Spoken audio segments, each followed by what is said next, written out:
একজন ছাত্র তার টিচারকে জিজ্ঞেস করলো, স্যার ভালোবাসা কি? শিক্ষক বললেন, আমি তোমার প্রশ্নের উত্তর দিব, কিন্তু তার আগে তোমাকে একটা কাজ করতে হবে। আমাদের স্কুলের সামনে যে ভুট্টার ক্ষেত আছে, তুমি সেখানে যাও এবং সবচেয়ে বড় ভুট্টাটি নিয়ে ফিরে এসো। কিন্তু একটা শর্ত আছে, তুমি সবচেয়ে বড় ভুট্টাটি খুঁজে নিয়ে আসবে এবং খুঁজতে খুঁজতে যে ভুট্টাটি তুমি পিছনে ফেলে গেছো তা আর নিতে পারবে না। ছাত্রটি মাঠে গেল এবং ভুট্টার প্রথম সারিতে খোঁজা শুরু করলো। সেই সারিতে একটা বড় ভুট্টা ছিল, কিন্তু সে ভাবলো হয়তো সামনের সারিতে আর বড় কোনো ভুট্টা আছে, তার জন্য অপেক্ষা করছে।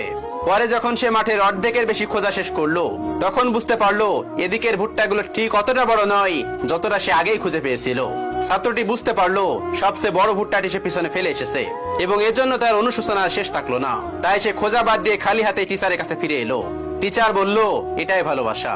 তুমি হয়তো জীবনে কাউকে পেয়েছো, কিন্তু তবুও তুমি আরো ভালো কাউকে পাওয়ার আশায় যদি খুঁজতেই থাকো, তাহলে এমন একদিন আসবে যেদিন তুমি উপলব্ধি করবে যে তোমার জন্য সবচেয়ে ভালো মানুষটিকে